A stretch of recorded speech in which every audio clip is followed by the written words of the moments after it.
Next up, Super Soul Solutions with Marilyn Milmo on News for the Soul. Let's bring her on to reintroduce herself, her show, and what's up for today. Marilyn, welcome back.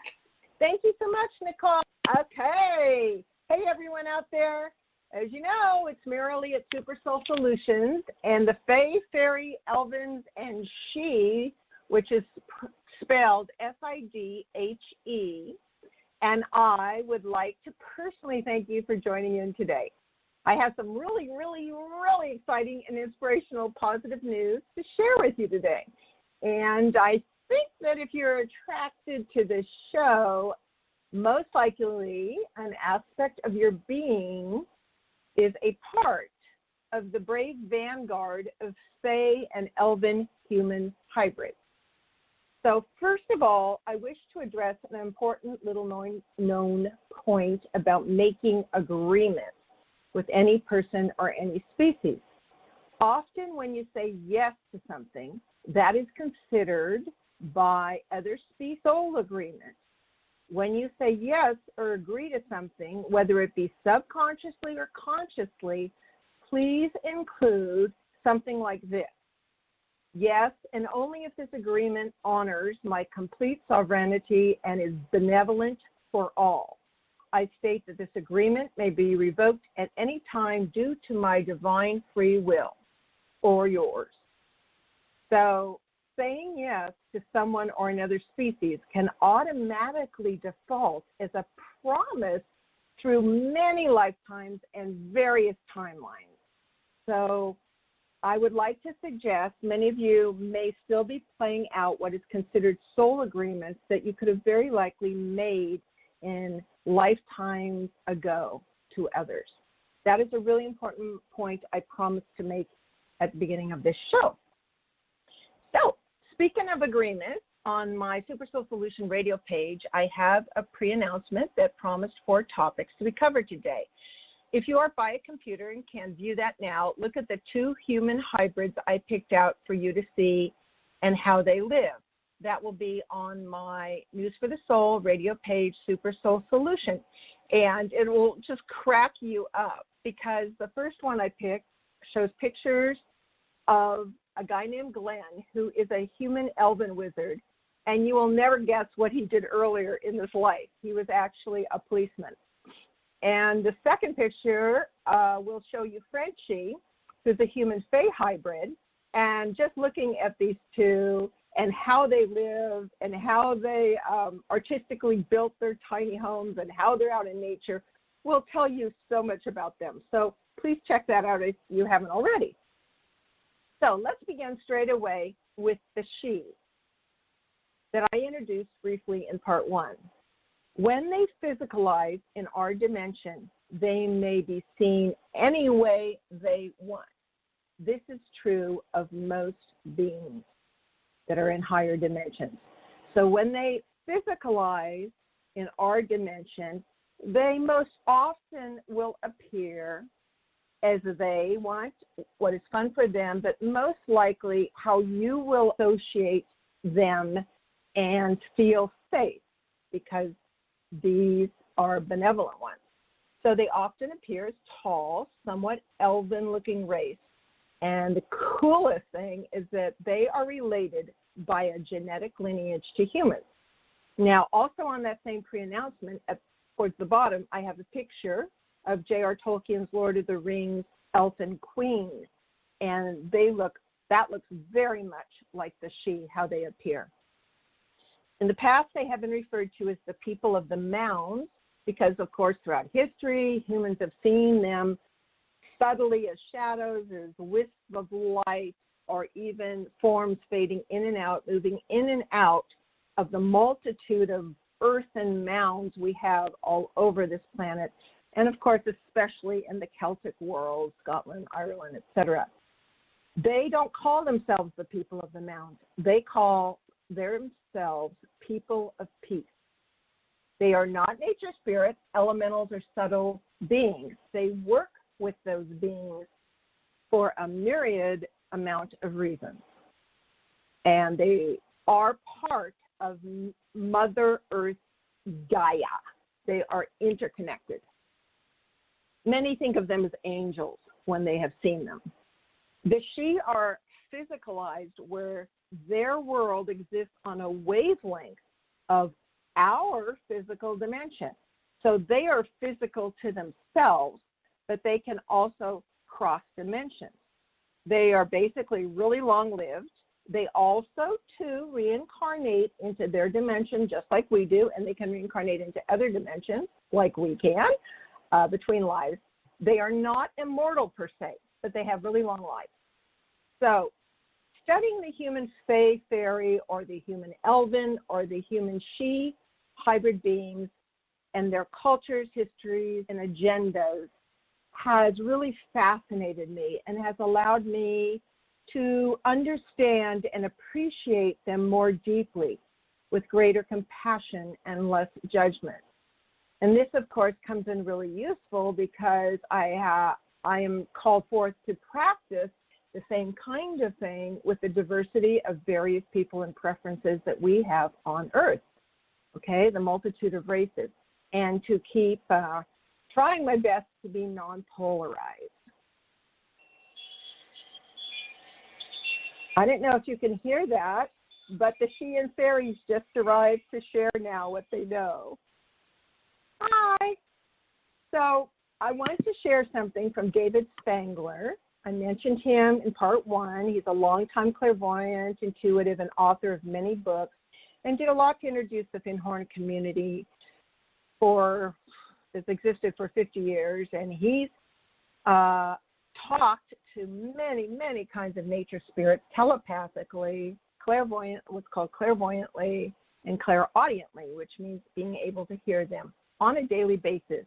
He was very, very surprised. Feminine Sidhe appeared to him one day in a very ephemeral, wispy way at first. It took them both a while to work with blending the dimensions so he actually could perceive a physical form, which, of course, us humans, that are very physicalized, feel more comfortable with. So she chose the name Marilyn when he asked because their true names are unpronounceable. And I want to be really, really, really clear about this. All credit of 90% of this information that I share on Marilyn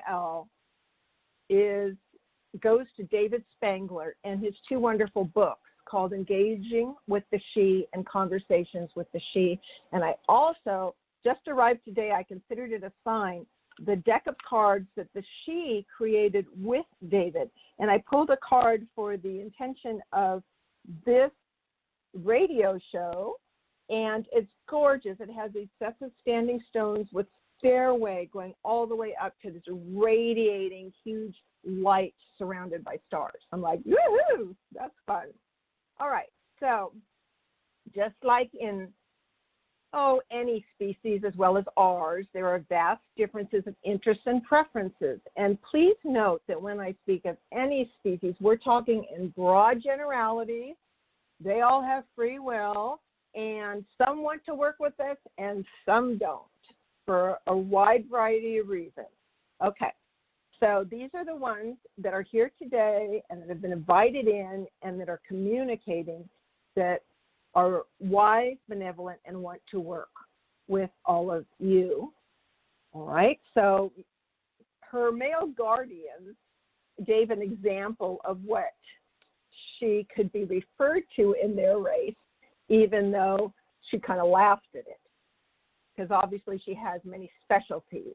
But they said one of the beautiful things she does is she can open up a solid physical rock in her world or our world, human world, and create water bubbling forth from it. So Marilyn carries, Mariel, carries the lineage or a strong aspect, if you will, of Mother Mary's lineage. The Marys, Marian, Miriam line of energetic lineage spoken of in the Bible and other ancient texts. Now, that lineage is actually more ancient than that which manifested through Jesus, or who I actually call Yeshua. So, which is kind of interesting. Now, this is kind of, shall we say, cutting edge, unusual information, which I'm sure you're used to by now, coming from me. But I found this fascinating and had it confirmed by, again, 3 different sources that didn't know each other, more or less saying aspects of the same thing. They said that Yeshua was a hybrid human man and she lineage both, plus many other lineages, integrating them all inside his being in a balanced wholeness of heart and wisdom. And many avatars of whatever spiritual teaching have this capacity. Of course, one of Yeshua's passions was to express love and help humans on earth to rise up into their true nature instead of forgetting from becoming densely physicalized and having our energetic abilities become dormant through lack of remembering. And when you realize that he had a strong she genetics from his mother's side, you start realizing how easy it would have been for him to create wine out of water and do those kind of things. This is not magic. We have to remember we think of magic in third dimension, what they think is normal scientific laws that we humans have also, especially those that share their common ancestry and lineage, which means we have them, but we don't know about them, we're not taught about them, and a lot of us shut them down. Lineage extends back into the time when our races were one and we had a shared common ancestor. And they, not all of them, by the way, but she and different groups in the she and different groups in all through the Fae lines consider us still as one. This is really important because aren't we moving to that with everyone, the concept of oneness? Okay. So her line is a line of energy. Okay. Let me do a direct quote that she says.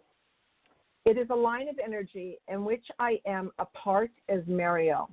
Indeed, there is a legend among us that the mother of Jesus was of our lineage, that the blood of the she ran in her veins, so that Jesus became in his personage a reconciliation of our two peoples and much more. Now, Nora Harold, when I began doing all my research on this, when I had a reading by her, she came public and admitted she was a Fae human hybrid, both a clairvoyant and clairaudient. She works and channels many beings, like the Pleiades. In the channeling she did from what's called the Yeshua Collective. And remember, Yeshua is just another name for Jesus. So Nora, hold on, let me find it here in my notes. Okay, so Nora talks about long ago when Earth 1 was inhabited by Lemurians and multiple species like the fairy lived peacefully together for a long time.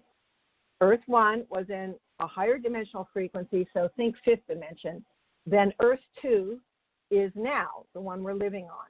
But we are headed that way again.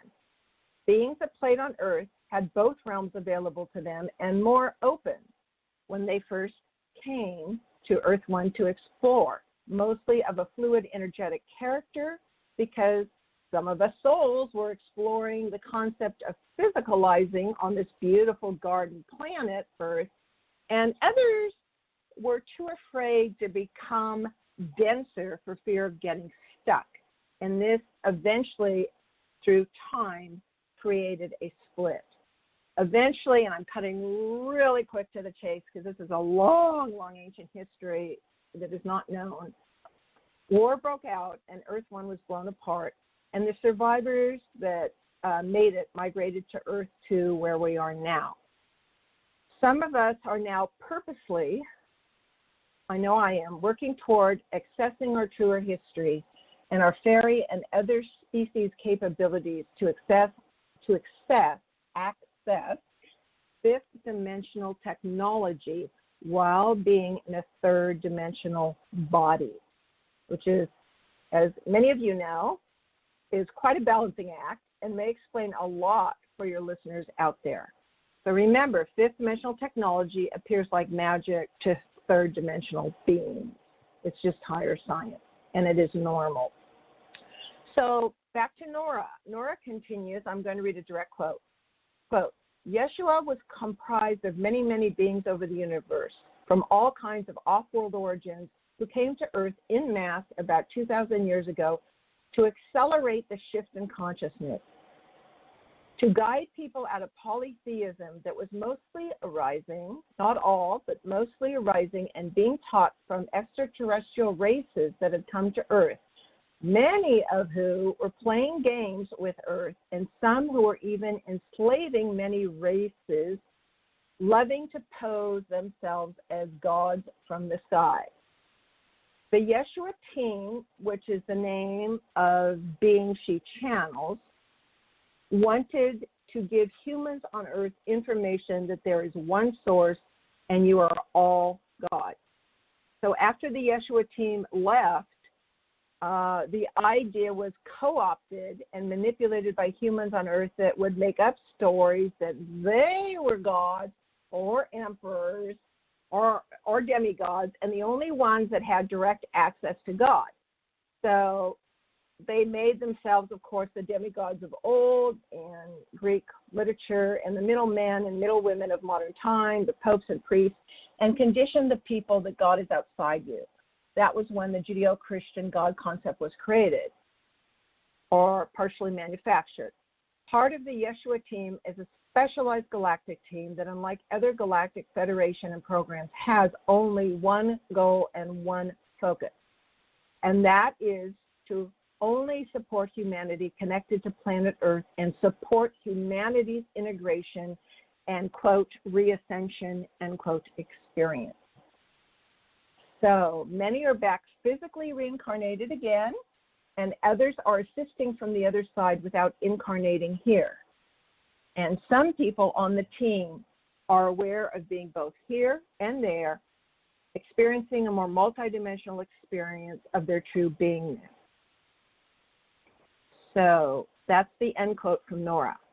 So in other words, the entire Yeshua plan on Earth was set up, as some of you may know, physicalizing into the Essene community, which was a very evolved group and isolated themselves in the desert so they could teach and prepare for the mission together without being too bothered or infiltrated, shall we say.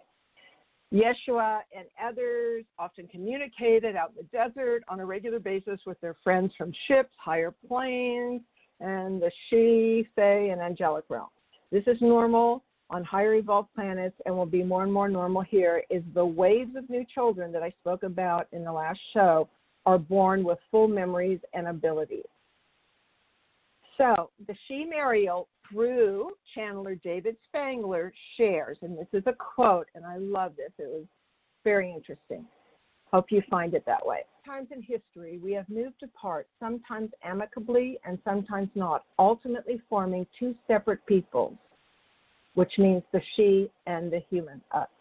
The light and love of Christ works for the wholeness of all. So in this sense, it does bring our worlds together, yours and mine. Jesus was a man, not like us in some ways, a man of joy and attunement to the world around him, particularly in his childhood and youth. Some of us even acted as guardians of his well-being since he had our lineage in them. It is only natural. But Yeshua was primarily of your human race, for this is what his mission demanded. He was a crossroads in which many roads of consciousness and life met and were brought into connection and wholeness within him. And in our work, we seek a comparable objective, which is why some of our realm are approaching you humans more openly who delight in this idea, so that we may come together in a fuller wholeness. Your strengths are not the same as ours, and our strengths are not the same as yours. We both become stronger and more whole through collaboration together for the soul of planet Earth and the betterment of all. She would see your Christ as literally our brother and co-worker.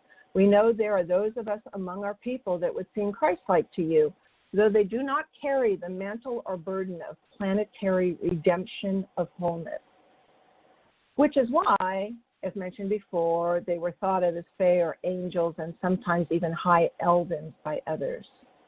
She continues, we recognize and honor the Christ in your lives, and to the extent that the Christ light, is a spark that lights the flame of your own sacredness, we, the she, are the breath to nurture that flame. Yeshua was primarily of your race, as I said.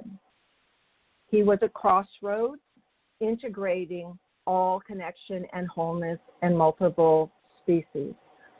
Remember, wholeness is the essence of redemption. So at this point, I'd like to share with you a wee story, and that happened over a year ago as I visited the most sacred Fae hill in Ireland called the Hill of Tara. So I took a trip. I ended up being by myself. I had just traveled all day across the whole width of Ireland to make it to the Hill of Tara before sunset, because sunrise and sunset are the most common times that if you're going to experience or see between the veil of the worlds, it is a little easier. When I did ask on my way to all the Fae and the Fairies that if they would ensure that for my entire trip of 2 weeks, that whenever I went to a sacred place, I would be the only ones there. And indeed, except for one exception, that was true, which was pretty cool. So I arrived at this place. It's hard to find. I don't know if many of you have been there. And the wind's blowing, and it's misty, and it's all this. So I put on my shawl. I barely find how to get there because it's just a little path with a little wood sign. You actually go through a creaky gate. It's like a movie. Creaky gate. And I start walking between rows of tall trees on either side, of which there's a crow at the top of each one, and they're cawing. And so I just said, thank you, Sentinel, and I asked permission to come through. You know, I just said something like this. Remember, I do not see these things. I just trust, and therefore I am able to connect. So please don't think you're not good enough or don't have enough abilities to connect with them. They know we're having this conversation. They know everything. As soon as you think of them, they can access you in a loving way. So I walk through, and then there's 3 mounds, and I figured it's the center mound, which it ended up being. And I take off my shoes because it was muddy, and I'm a barefoot gal. And I slogged through the mud, and I got up to the top of the mound. And, of course, there's a kind of a round Stonehenge-y like rock, because that was where supposedly the kings, many, many, many kings, lived and fought. And so no one was around. I could see maybe a quarter of Ireland. It was amazingly magical. So I decided, okay, so I just said to myself and out loud, I welcome all of you of benevolent nature. This is the first place that I have come from a magical trip to reconnect with all of you, and blessings. And then I began to dance around the top of the mound. And I just started dancing and singing to myself. And I knew I only had like a half hour before it got dark. So I just decided, okay, that's just felt right to do. And after about 5 minutes of that, I noticed off to my right, out of the corner of my eye, were 3 men walking towards me, each with dogs by their side, dressed in casual outfits like, I don't know, jeans, and all somewhat tall, 6 feet or taller. And they were walking straight towards the mound, which of course I figured, oh, they're maybe tourists. But I didn't stop singing or dancing. I just kept dancing. They divided into 3, came up on top of the mound, separated themselves evenly with the dogs by their side.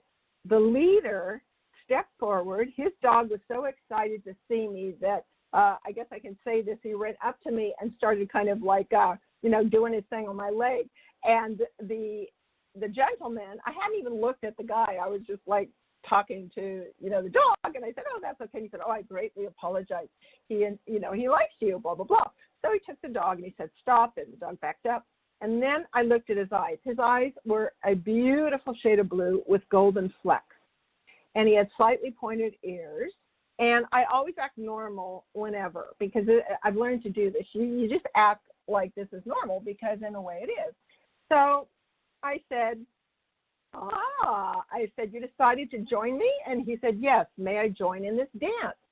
And he proceeded to dance with me in a circle while the other two guardians just looked on with a slight smile. And then I got out of breath, and I just said, okay, I'm stopping now. I said, how fun was that? And he said, yes. He said, this, and quote, this will be the start of a magical trip. And how, what did he say, how promising that we gather together on the first night of your trip. I didn't tell him anything. And I said, yes, it is.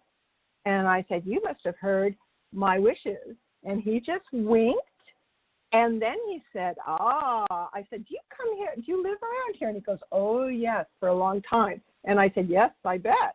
And we were just like talking in code like this. Yes, I bet. And I said, so what brings you here? And he said, he said, I come here every evening. I cannot stay away. And I said, yes, much of import, we started talking about much of import happened on these hills, did they not? He said, yes. Shall I spin a yarn with you? So then for the next 10 minutes, he was telling me about the entire history of the place. So it began to get dark, started to get dark, and he looked at his guardians and he said, it is an honor to meet another. And he bowed like this with his hand over his heart. And he said, come along now, to his friends. And I said, oh, must you leave? And he said, yes, we must return before nightfall, which was really wild. And they went off in another direction, all three together. And that was my first really fun experience. And I believe they were of that lineage. Really, really fun. So at this point, I want to share with you, before getting close to taking questions, that one of my great passions, and because of these connections, I have felt compelled to do my very, very, very first Zoom webinar called Fairynar. And it is will be titled Awakening as a Human-Fae or Fairy Hybrid and Discovering Your Cousins, the She. And I want to share with you some of the things I'm going to cover. I was just compelled to do this 3 days ago. I have been working like a fiend, and they are very excited about this. So these are the topics that came up. It will start on November 1st. It will be 3 Sundays in a row from 10 to 12, followed by a half hour of questions. And it will include many things. And if you can't attend live, you can just click on the payment, and you will be sent full everything. You will be sent the visuals, all the pictures. I have like hundreds of pictures, all that kind of stuff, what was covered, and the questions. So I tried to pick a time if you had families that could orchestrate 10 to 12, then a quick break, and then 12:30 to 1, or however long people want me to go. I'll answer every question you have. I don't mind that. So here are a few of the quick topics before we start. So learn how and why a collaborative friendship with the She is imperative to be able to restore the earth again. Share heart-opening conversations of the She people and the many ways we can benefit from unifying within, because I've only barely touched on this subject. Qualities, characteristics, and mysterious facts of your Human-Fae, Elven, She genetics. Learn Fae etiquette, create wonderful allies and friends. Treasure hunt to make a gift to welcome nature spirits into your life. Learn how to commune with the nature spirits to assist your ability to communicate with nature, animals, and Gaia, Earth. Meet your Fae and She allies to appreciate each other's talents and receive a gift from them. That will be done in a guided meditation. And playful ways to bring lightness of being, awe, and wonder back into your life. So I am hoping that you will go to www.supersoulsolutions.com, my website, and at the top right, click on the Fairynar event registration. So I would love to put your faces, get to know your faces and actually see and participate that way with you. And as I said, this is very exciting. I didn't even have time to do this, and they compelled me. They said now is the time. So the Fae and I would just love to celebrate more of your true essence together. And so please go do that and sign up. And I would like to end before the questions that this is a sharing from Mariel again, the she, and it's an invitation, and this was channeled through David Spangler. An invitation to all of us. Quote, we are on a path together that will bring us ever closer towards wholeness. We see within the earth, for we are part of Gaia's body. From our perspective, we see what is arising in the present, emerging from the world itself. Yes, there is turmoil, and much that is old and decaying is being forced to surface and show itself. It is not pleasant.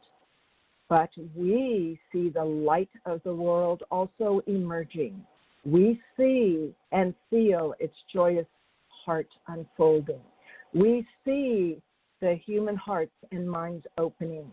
We feel the compassion arising.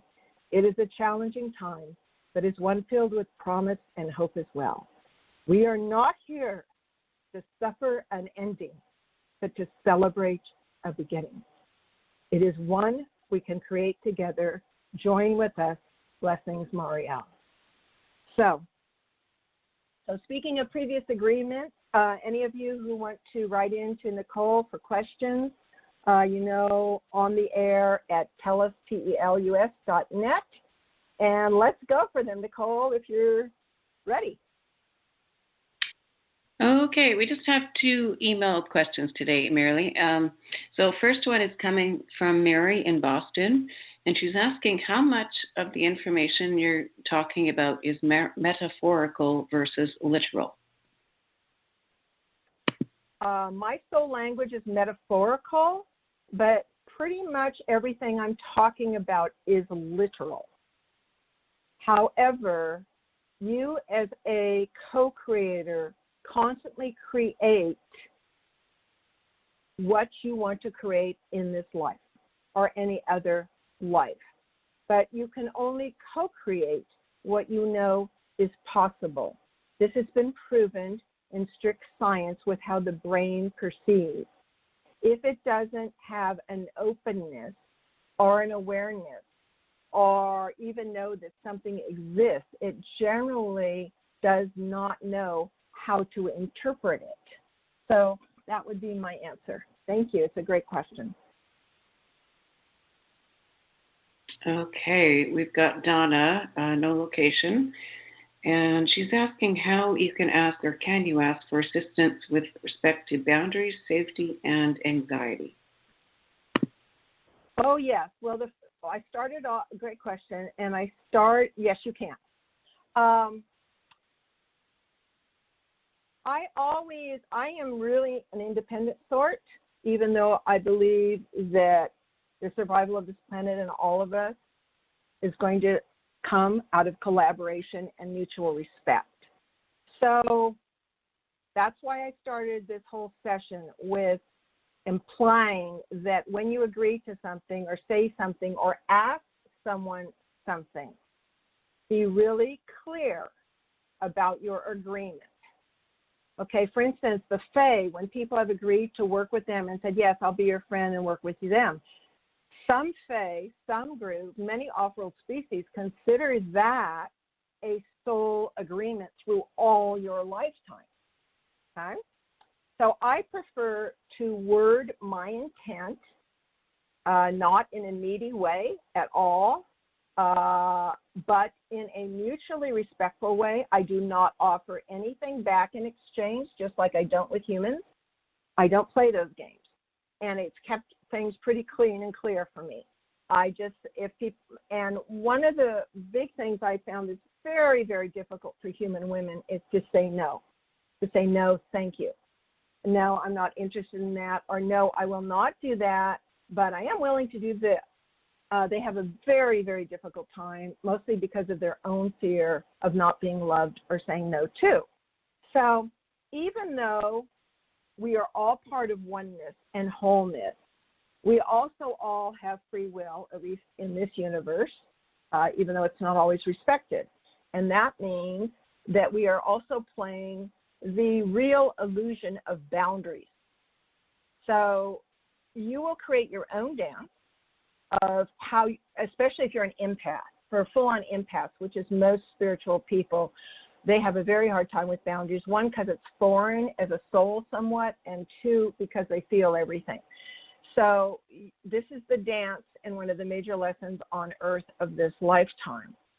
So I would say you might want to consider saying something like this. First of all, I'm more comfortable, I can only speak from my own experience, I'm more comfortable directly speaking to my higher self. And I see that as direct source. I'm not particularly religious in any way, and I'm not particularly, I don't belong to any group or any particular thing like that. So I just stay free and I follow the message. I rarely follow the messenger. So basically, I prefer to stay in my own sovereignty and just say higher self, my higher self. And if the Fae, or if the this, or if the that, or if this would like to join in and are only have an intent for the benefit of all and the higher evolution in a beneficent way to the human race, then I invite you for now. I'm not offering, I'm not saying, hi, can you come in and help me cure whatever? And see, a lot of people do God deals. They, and it's not always God they're talking to. They think it is. They go, well, God, if you save me from cancer, then I'll forever serve everybody else. So a lot of people are programmed to do that. That can get you in trouble because you don't necessarily always know. A lot of beings masquerade, as I said, in God's small g, and you are a fractal of source. Therefore, you have the ability and the co-creator free will to create almost anything. So I tend to be self-referential. Then I like to invite to play different beings. And I do certain things, like I will share in the Fairy and that I've shared in part 1. I do certain things like I would my best friend. I usually don't show up at their house with, for dinner without bringing flowers or something. It's just my way. However, if someone invites me to dinner, I never feel I have to invite them back. That's a whole earth programming, guilt-based, whole ridiculous thing because it has to do with the lack of self-worth. So I'm very careful that I don't operate with agreement out of guilt or not feeling enough or anything like that. If you work with that, because all our homework is internal. Everything we're seeing out in the world outside are aspects of us that have not been integrated for real, including the extreme polarization, cat and dog political show. There's every place in people that have been bullied. There's every place in people that have had these things. That's where the homework is. And then as you can honor yourself as a co-creator, beyond any religious programming, right, but just as a co-creator with oneness, creation, whatever term you want to give it, source, you will then give yourself permission to empower yourself. So you don't have to do deals. I mean, what I've learned here on Earth is a lot of things are deals. People have endless agendas, and even dating, I know you guys know that. Like when I would ask a guy, and I'd say, well, are you interested in growing? This is when I was younger. And he'd go, yeah, I am. And I assumed that what growing meant to him was also what it meant to me. Well, then you have a relationship, and growing to him means that he will take a walk around the block or maybe watch a sports game or maybe, it's a completely different idea. So when I make agreements with the Fae or with beings from other dimensions, they are, first of all, telepathic, and they can read your mind, and they can know your intent. most benevolent beings do not like to work with beings that also don't have a fair amount of light to them. And more mischievous beings like to masquerade themselves as light, but you can tell because often they promise you things. You know, this is the thing, by ye fruits you shall know them. Now, this is free will. They're allowed to do that. And remember what I shared in almost every show from an Andromedan mystic, a mystic from Andromeda. He said, humans, you need to keep your innocence and drop your naivete. It's one of the reasons I was very naive consciously growing up, not as a soul, but consciously growing up.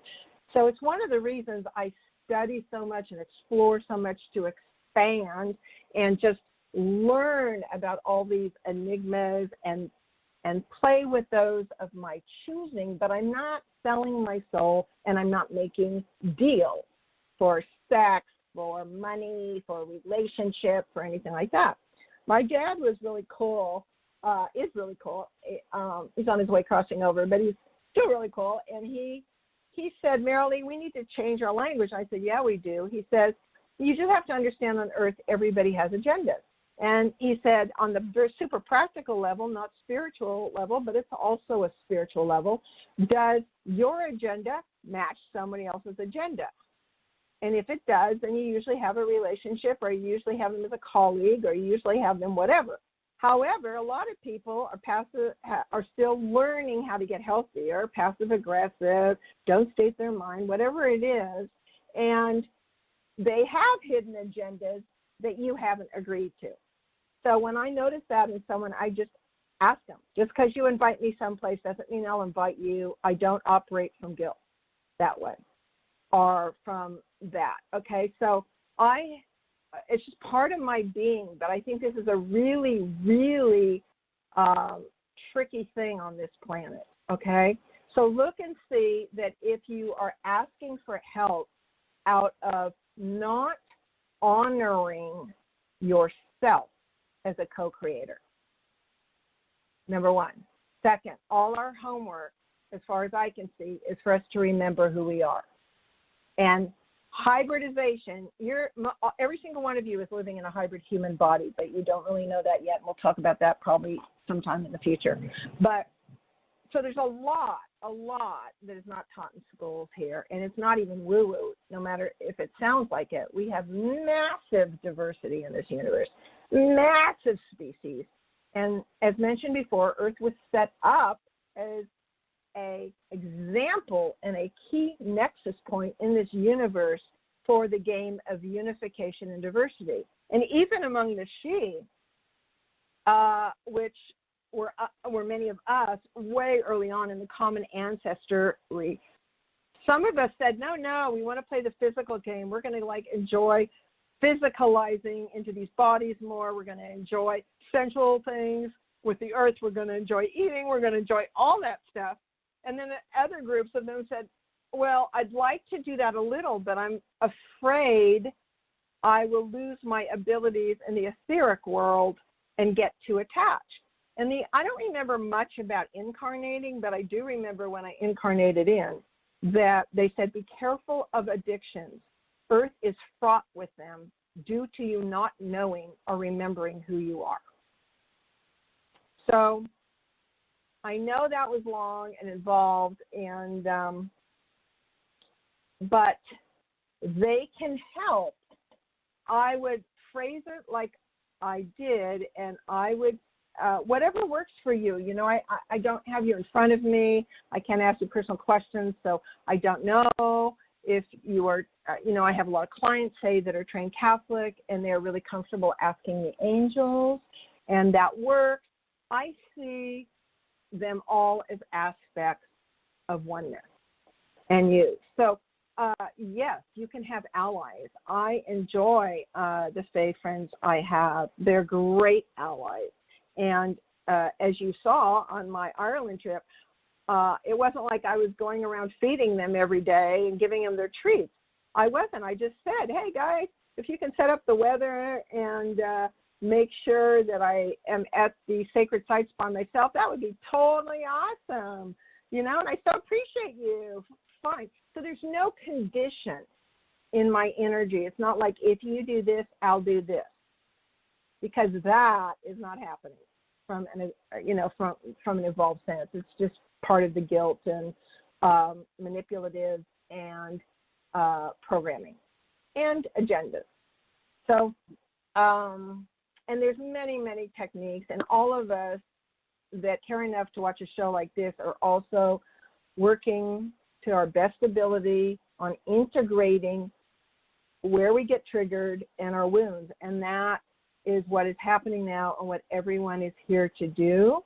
And as you integrate more, someone told me this, and it seems obvious. Maybe most of you guys know this, but it just went ding for me.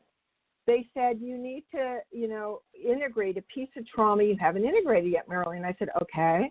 And I said, what would be they said, it's actually integrated in present time, but it's not integrated from earlier in your life. And I said, okay, because they said reality changed and you're fine with it now, but it's still being held in your body. I said, okay. And I said, so what would be the motive for me to do the work to integrate that? And they said, because when you integrate an aspect of yourself that maybe you've denied or maybe split off or all different kinds of things, you actually are then able to bring in more of your higher self energy and light, because now you have more space as working towards wholeness, yourself being a whole being, while you can still be multidimensional. And that, to me, was my incentive. That was like, I'm all about like bringing in more light, turning on abilities, not showing them off, but just turning on abilities, accessing who we really are, being loving, appreciate and celebrate our uniqueness, talk to other species and be with other species like we used to do on this planet ages ago and like we do on other worlds, and just get on with the maturity of our race. But everyone has to do it in their own timing. So anyway, that's a long-winded answer. Is there any other questions, Love? That was the only question, but it brings up, I know we're getting down to the last 5 minutes here, but about the importance of discernment and boundaries and how you stay safe. So anything you want to add to that is great. Well, I have a completely different way of viewing things than most people in that manner.